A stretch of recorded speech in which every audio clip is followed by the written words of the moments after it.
Hi, this is Carol, and you're listening to Analyze Asia, a podcast dedicated to dissecting the pulse of business, technology, and media in Asia.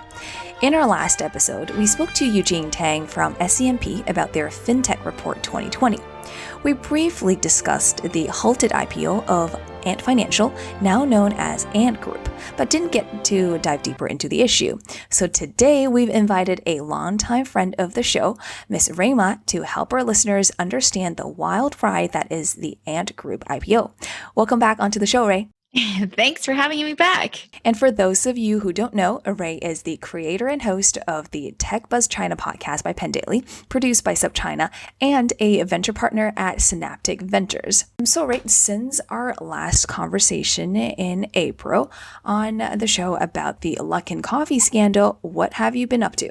Since I was last on the show, been here busy in the US following the political environment and the pandemic data. But other than that, on the TechBuzz front, we've been consistently putting out content, and specifically for myself, I have been focused on ByteDance and the way it innovates, actually writing an ebook on it. So hopefully that will come out in a few months. Oh, that is so exciting, and I'm very much looking forward to it. And of course, we will need to have you back on the show once that is out. Yeah, hopefully soon. Hopefully soon. So let's start talking about Ant Group and why China slammed the brakes on their IPO.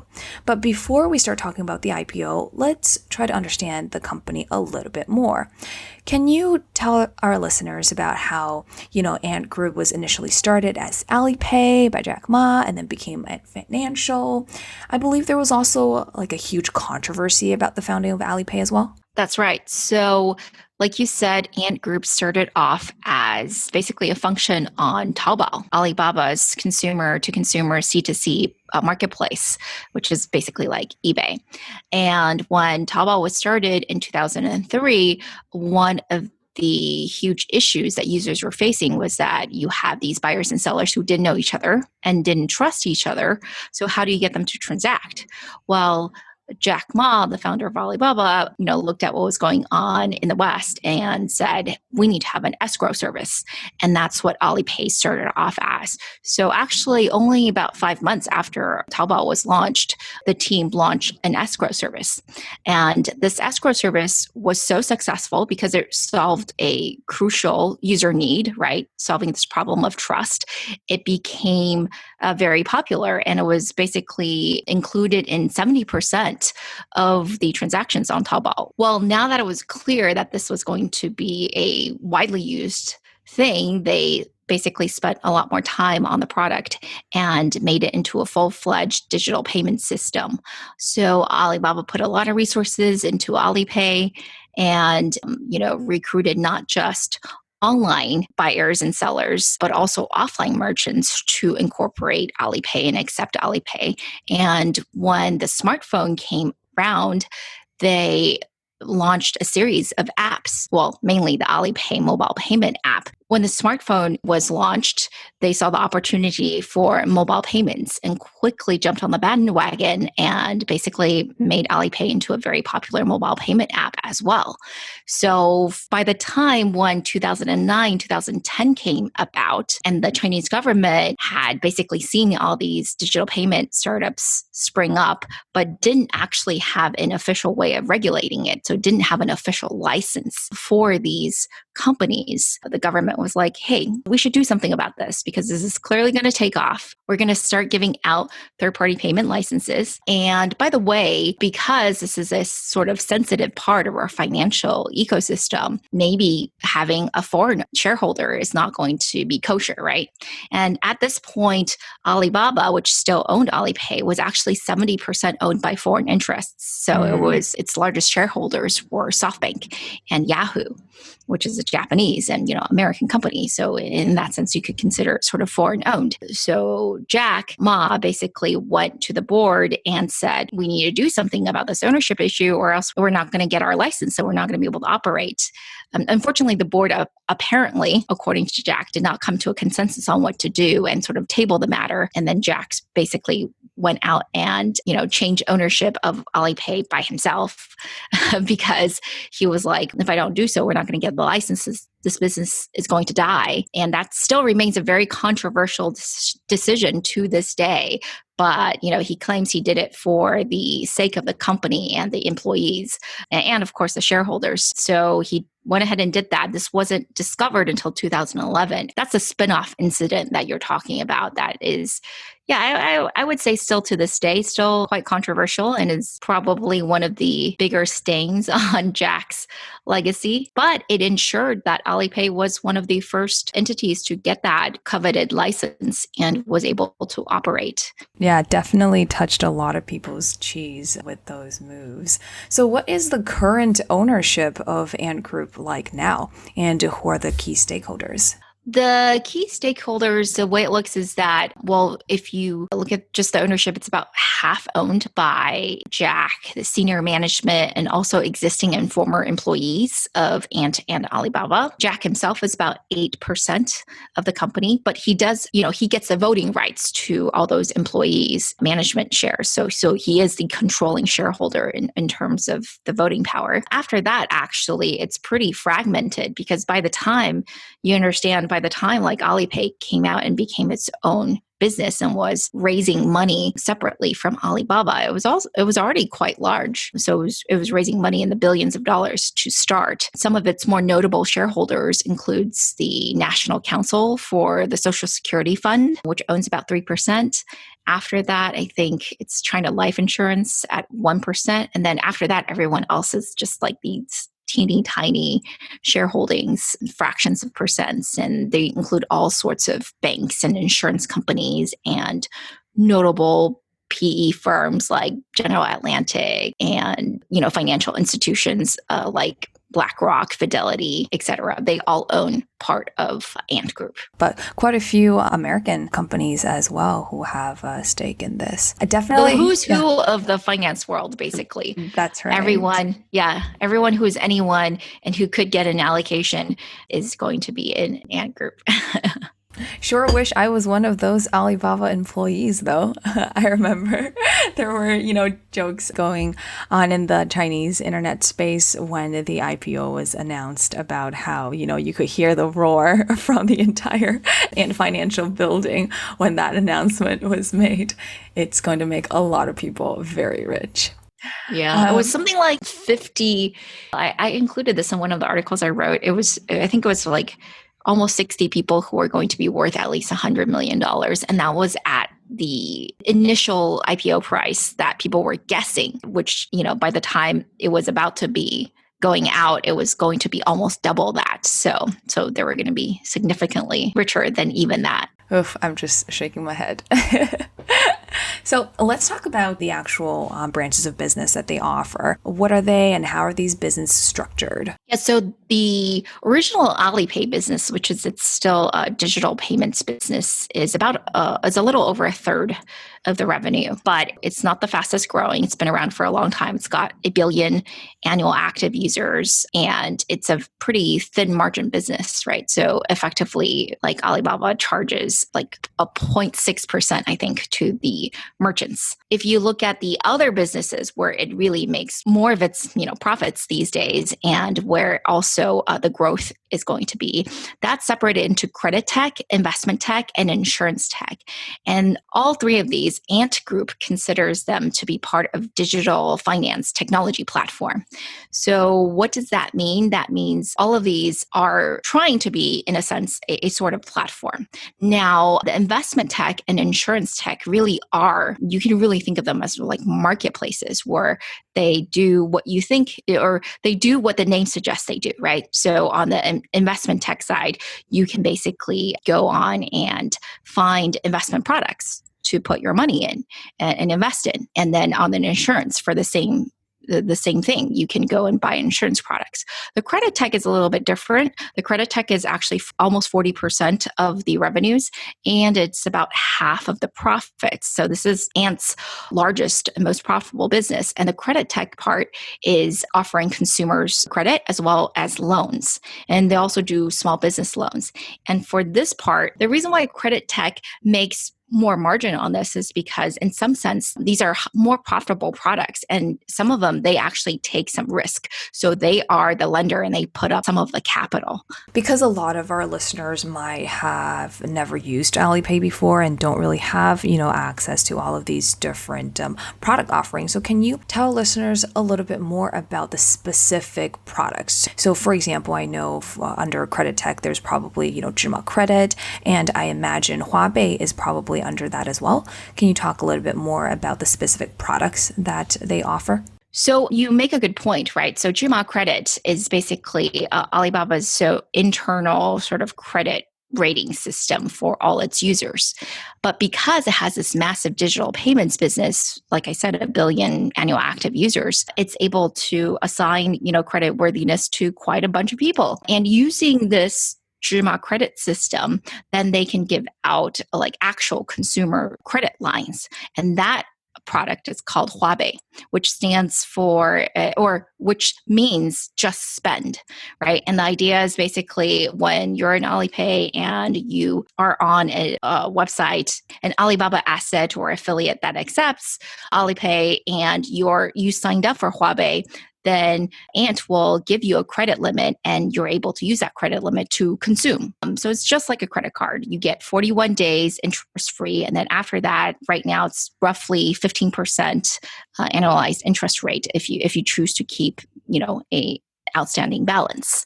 Another product under credit tech is jiebei, which means just borrow. And it's basically consumer loans. You can get up to, I think, $40,000 or so. Although again, it depends on your Rui Ma credit score. Then, Ant will score you and figure out how much they can give you in loans. For this, it's not tied to a consumption, right? This is not like a credit card where you can only tap the line if you're buying something. For jiebei, you can just take out a loan and you can use it towards whatever you want. So jiebei is for consumers. They also have My Bank, which is for small businesses. That's a entity that Ant owns 30% of. So My Bank basically is able to give small businesses loans. And similarly, they use the big data from Ant Group and is able to do this in a very automated fashion very, very quickly. In fact, they both have 0 humans involved in the process. Those are really the 3 big things under credit tech. With investment tech, I think the one thing that maybe listeners might have heard of is Yulebao. This is actually a 7-year-old product that Ant Group launched that was a money market fund. And it basically encouraged people to take the spare cash they had sitting in their e-wallets and put it into a money market fund where it could earn interest. But it was super liquid, so you could take it out, 24/7 at any time you want. And there was no barrier to investing because the minimum amount was just 1 RMB. And it became so popular that it was at one point the largest money market fund in the world. It's still over $170 billion today. Obviously has a lot more competitors based on the success of that product, and actually made that into a marketplace. So you can find a lot more than just Yulebao, for example, on their investment tech platform. Now you can find, I think, a few thousand other investment products. What about under insurance tech? Oh, insurance tech is very similar to investment tech. So again, they work with, I think, 90 partners, and you can buy, any kind of insurance product. I think for insurance tech, I think the upside is that recently China actually liberalized this part of the financial system, and you can have foreign insurance companies go in and not have to enter through joint venture. They could actually be wholly owned. And, there's a lot of people rushing in to sell insurance now to Chinese people and Chinese businesses. No wonder I'm getting a lot of pushes for, live streams or seminars to learn more about the insurance options that I have through my Alipay app. Yeah, I'm actually an avid user of my Alipay app. I've been trying to build my Rui Ma credit for some time now because I moved back to China about, 3 years ago. So I've been building my credit from scratch. Yes, starting from then. And We talk about how Huabei is very similar to a credit card, but it's much smarter. So whenever I travel overseas, well, not this year, but in previous years, I would get a lot of extra credit just for the period of my travel. So because, you're traveling, you're likely spending more money, or it's encouraging you to do so. So they set aside a special amount, or they up your limit just for that time period. And also for around, Double 11, the shopping holiday, Huabei often gives extra credit just for the shopping holiday as well to encourage your spending. Man, I'm always getting my limit increased. So I pretty much only use Huabei to pay for the goods and services that I purchase instead of a credit card, which is also what I would usually use if I was in Canada. Yeah, I haven't used Jiebei or any of the other products, but I also do invest through Alipay as well. Not that I'm very good at it, but I find it very easy to use. And Yueba as well. Money just gets transferred in. It's super easy to use. I think people underestimate how addictive this app can be with their, daily check-ins with the trees and stuff, which we can talk about a little bit later. So Ant Financial also changed their name, right? Recently, it was in June 2020 when they changed it to Ant Group, wanting to, stress that they're not just a finance company, but a tech company. Why do you think they wanted to shift away from this kind of branding? And do you believe in this rhetoric? I didn't realize that was actually just in June. Wow, that's really recent. For some reason, I thought they had done this a little earlier. But the reason is pretty simple. It's that you get much higher multiples when you are a tech company. Yeah, That's instead right. of a financial services company, right? For example, ICBC, one of the largest banks in China, is only like $250 billion in market cap, but it's significantly bigger than Ant. If you look at like their deposits and loans, your standard financial metrics. But for Ant, makes a lot more sense to want to be valued as a tech company. And it is true, they do have a lot of technology. Another thing is that, the more you can be position yourself as a tech company, and the less that you are a bank and you're just a financial technology provider to the bank, then maybe you don't get hit with some of the regulations that banking institutions get hit with, because that's a highly, highly regulated industry. Obviously, with the IPO halt, we can see that they didn't quite fully succeed in doing that. That's right. So talking about, financial regulations, how has Ant Group worked within the regulatory landscape in the financial services sector in China thus far? Yeah, so I'm not super clear on every single license it's had, but with respect to the IPO halt, I think there's a couple that we can highlight. So number one, first of all, we already know that they had to get that third-party payment license, right, back in 2011. I think that license, as I mentioned, basically didn't come out until these companies have been operating for quite a few years. So again, that's a good example of how Chinese governments tend to regulate. They don't tend to step in with very concrete rules until some experiments have been running for a while. And that's kind of what's happening here. With Ant, what they did was when they started Huabei and Jiebei, they got these micro lending licenses. And these micro lending licenses, again, they went to a specific city in Western China because, in China, you can get differential policy depending on which city or province you go to, because each province or city might have different goals and different industries they're trying to support. So for Jack Ma at the time, this is all public information, he tried to get a micro-lending license near Hangzhou where Alibaba is, but couldn't because there was a lot of alarm about P2P lending. So any kind of lending business was just being very scrutinized. So he went out west to a city called Chongqing, and he went and got a license there from the mayor in microlending. He promised to stay out of P2P, which he did. This is basically how he was able to build up the Huabei and Jiebei business. But as we'll learn later, we can probably discuss this later, is that wasn't, more regulations are incoming, right? That just getting that license is not enough to ensure that no future rules come out. I do think that one of the things I want to highlight is that the IPO halt came about 2 weeks after he made this speech at the Bund Summit. And the Bund Summit is actually like a very, very high level financial services and financial technologies conference in China annually. Like the keynote speaker is like the vice president of China, right? So you don't really get people of that level unless this is like a very important conference. Jack Ma is probably one of the least important people there. Ant was one of the few fintech companies who spoke. I think it was the only one actually, aside from other banks like HSBC or whatever. So they do have really good relationships with the regulators. It's not like they cut any corners per se when it came to establishing their businesses.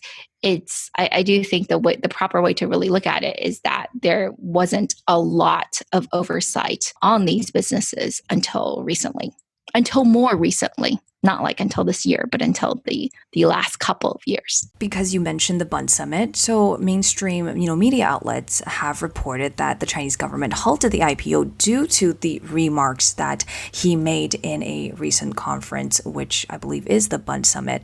What was said by him, and what are the concerns of the Chinese government, and are the concerns of the Chinese government legitimate in wanting, Ant Group to resolve their issues, like the requirement of at least 30% deposit with the banks? So those rules came out after the Bund Summit speech, but I can summarize for you what the Bund Summit speech was. It was like not a very long speech. It was about 20 minutes. He spoke on basically how the current financial system in China was not adequately meeting the needs of youth and small business owners because it was too risk averse. He specifically called the banks as having a pawn shop mentality. And as you know, pawn shops require you, right, to give them assets, right, before you can, take out loans against the assets. So in his opinion, that was reducing risk maybe, but that was not allowing for growth, right? And the youth of today, Jack Ma is like a very big proponent of youth because you start off as an English teacher, and education and youth development is one of his big pet causes. So he keeps on saying that, like, hey, the youth of today, we need more growth. We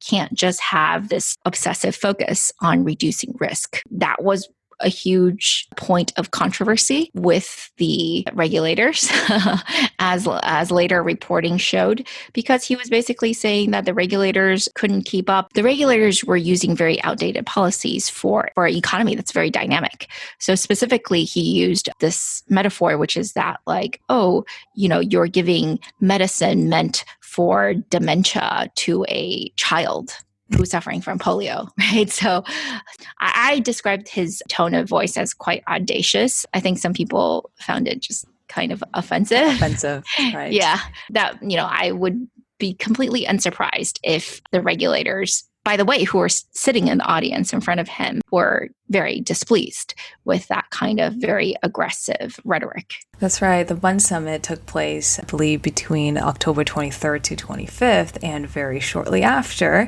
around November 4th, which is when the Chinese government halted the IPO. So I guess, the speech could be a reason, and then they came out with more regulations, right? Can you talk a little bit more about that? So the timeline of events is this. The IPO is supposed to happen on November 5th. And November 2nd, Jack Ma, along with some other executives at Ant, get called in for this meeting with the regulators. And it's like a very serious official sit down. It had to be announced on the company's webpage because this was an official meeting. And right after the meeting ended, a series of rules came out regulating the micro lending industry. So there were several, rules. There was about like 10. And the most important one for Ant was that it required now micro lending enterprises in the loans they facilitate to put up 30% of the capital. Now, for Ant, at this point, they had not been doing that. They had been, long story short, they had taken advantage of some, I wouldn't call it loopholes, but just like lack of oversight initially for the first 4 years of the Huawei business. They were actually doing more than 100 times leverage. That's crazy. Through asset-backed securities. Yeah. But that did stop in 2018. A lot of people like bring that up as an example. And I get that citizens are very angry when they hear this happen, but like actually it ended 2 years ago. But in the last 2 years, it's still been, putting up very little capital, primarily working with banking partners and selling the banks the loans, right? So, this wouldn't be basically, I think, as big of a problem if we didn't consider the fact that, number one, all the data is owned by Ant, so they are scoring the loans. Yes, the banks do, do their own secondary scoring as well, but Ant is really has like in the power dynamic, it's much more powerful here. It's also because it owns all the Alipay users and the wallets, like you, people who trust their platform and are willing to put the money on the platform and spend on the platform. Then, they also have just like a huge origination tool there.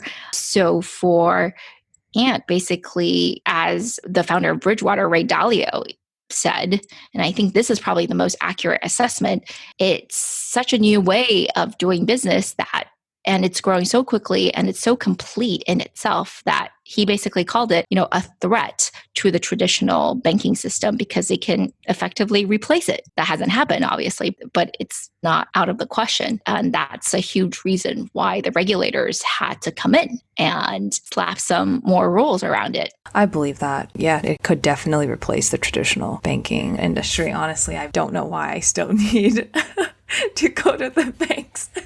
That's right. Other than because of the fees that they charge for taking out the money. So I still try to save my money at the bank versus all on the platform. If the Ant IPO did actually take place, what would have been the prospects of growth for the company though? If the IPO took place, this is what would have happened, right? So most people believe, and there's no reason to doubt this, that the regulations that came out were pretty complete. And I asked many people in the industry, and they all knew some version of this was going to come out. They didn't know exactly like, oh, it was going to be 30% or whatever, but they knew like the government had been talking to them and there was going to be more oversight over this microlending industry that was completely expected. If it had come out after the IPO, I don't know exactly what the prospects of Ant's growth specifically would have been. The guess most people have is that it would have slowed down a little bit, right? Maybe a lot, who knows? But depending on how the rules are actually interpreted, depending on how the rules are going to be interpreted,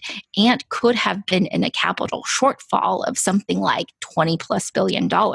I've seen estimates greater than that actually, but like a lot of the estimates really start off at $20 billion. And if you think about it, the IPO is only going to raise $35 billion, right? So maybe a lot of the proceeds might have been forced to be used immediately towards plugging in this capital shortfall. Of course, I'm sure they can raise money in other ways as well.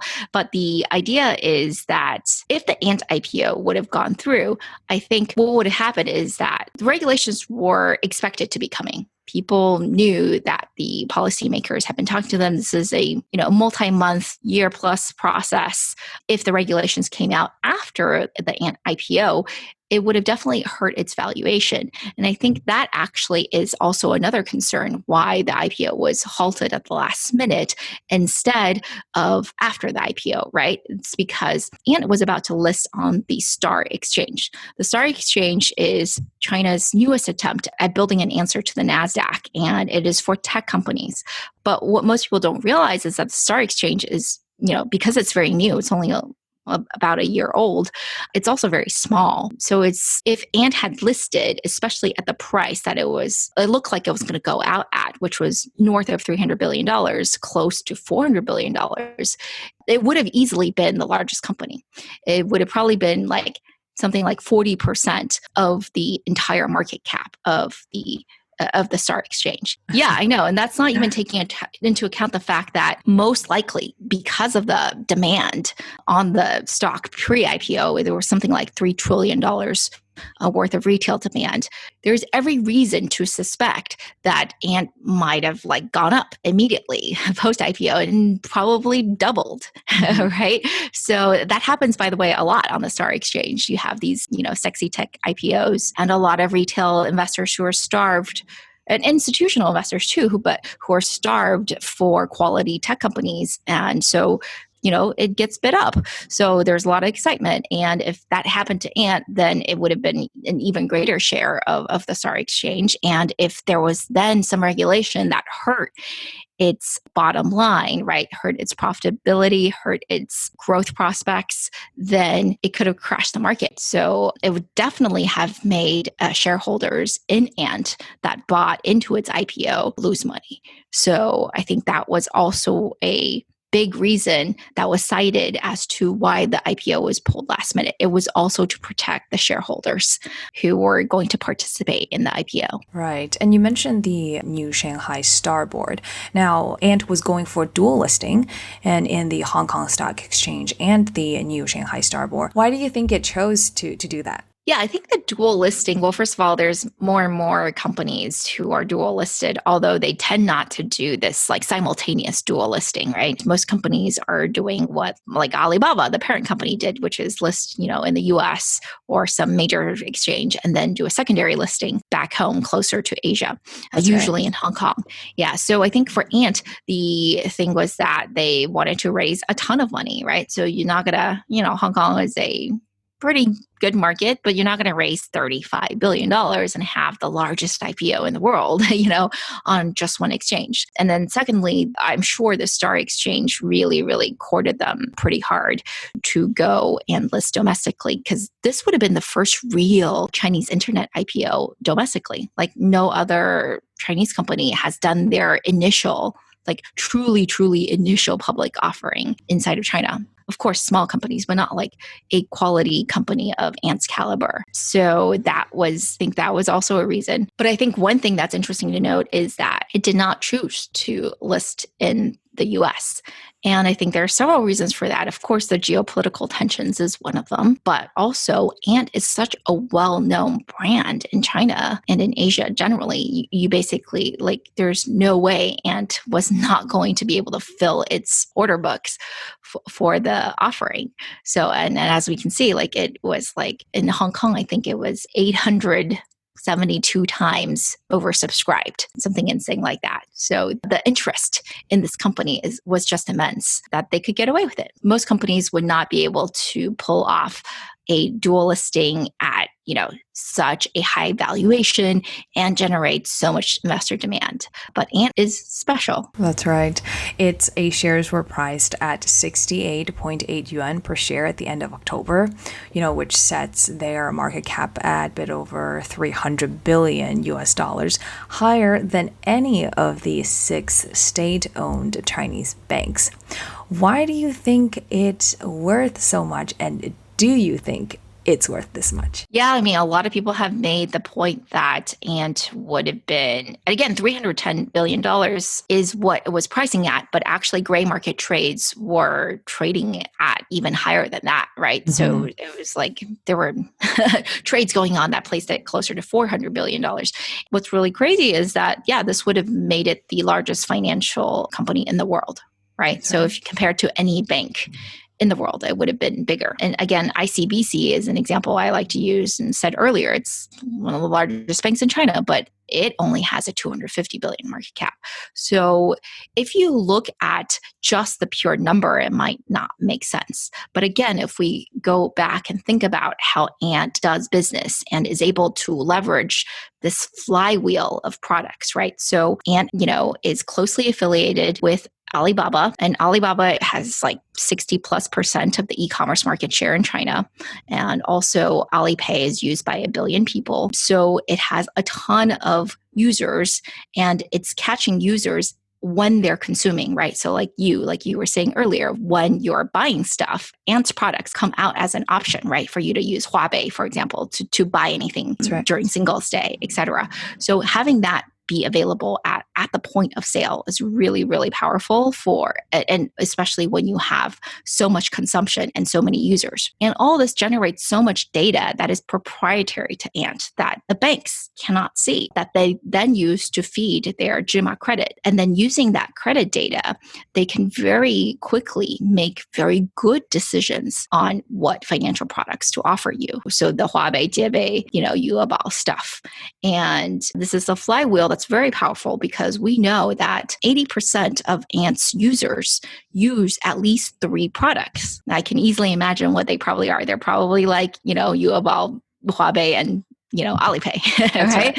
and then 40% of its users use 5 products. So this is really crazy, right? Because that means that, you're getting so much value out of each user that you acquire. And second of all, is that number actually doubled in the last 2 years. That number actually doubled in the last 2 years. That means that their ability to get users to come on and convert them into using their other financial products is extremely efficient. And that is why, like I said, Ray Dalio says, this company could have been a replacement, a candidate for replacing the entire banking system because it's that powerful. So in a sense, I do think the valuation was justified because you can't just compare it to a bank. Banks don't have this virtuous flywheel that Ant has going for it. That's right. I mean, I'm always so impressed by how they market all the other or the new product offerings that they have through, gamification, for example, and through various tactics. And so I get to learn about all the different new services that come up. I can definitely see how I think I'm in the 40% category where I use 5 products or more, and and we'll probably add on as well as new products come out because, for example, as part of the Singles Day initiative, this year it's like petting a cat. And I think last time there was a shopping festival, I can't remember which one, it might have been around middle of this year. It was it was the train thing where you could build a train. People who are not familiar probably have no idea what I'm talking about, but these are it's a gaming aspect of shopping almost. And then as part of, you need to level up within for example, you want to build a higher level train, then you need to, for example, watch some of their ads or visit different services that they offer. So it's such a good way for you to explore the product offerings of Alipay, of Taobao, and they work obviously very closely together whenever there is a shopping festival. So what you do on Alipay, you'll be rewarded on Taobao, for example. What do you think are the implications for the botched IPO towards the Alibaba group? Yeah, I think people have been talking about, because like you said, the two companies are so closely intertwined, a lot of probably was spending on Alibaba assets. But at the same time, Alibaba is huge. I don't think it will be nearly as affected by these specific regulations. I think the regulations this is slight tangent, but the regulations that will affect Alibaba more are further regulations that came out actually a week after these microlending regulations that were about platform economies and about anti-competitive practices. So for example, right now, and Tencent, and definitely does this, they basically force people to choose one service to go with, right? They basically make you sign exclusivity, and that is going to be much more challenged in the future. I mean, in fact, the rules basically forbid it, but again, I don't know exactly how they're going to be interpreted, but these anti-competitive practices that has basically led Ant and Tencent to build these huge walled gardens are being dismantled now by regulation. So I personally think that for Alibaba, microlending regulations are not as big of a concern as the anti-competitive regulations that came out. What is the current status of the IPO right now? And do you think they are going to go public in the next maybe half a year or beyond? So the IPO is on halt officially, obviously, because of the regulations have resulted in material changes to the company's business. So you cannot, just like continue with the old documents and price expectations. For estimates on when it will happen, I've seen estimates from as low as 6 months to 5 years, right? Because it really depends on how the regulations will be interpreted and how Ant will try to, I guess, justify that, it is compliant with the new regulations and how it will explain to investors what its future prospects are when it's figured out how to be in full compliance. For the most bearish estimate of 5 years, basically the logic is that if Ant either has to take a huge hit to the credit lending business, or it maybe even has to divest it, which is like worst case scenario, then it will be effectively a very different business from the business that filed to go public, and it will then need to accumulate a few more years of operations before the exchanges will even allow it to file again, right? So it's actually something like 3 years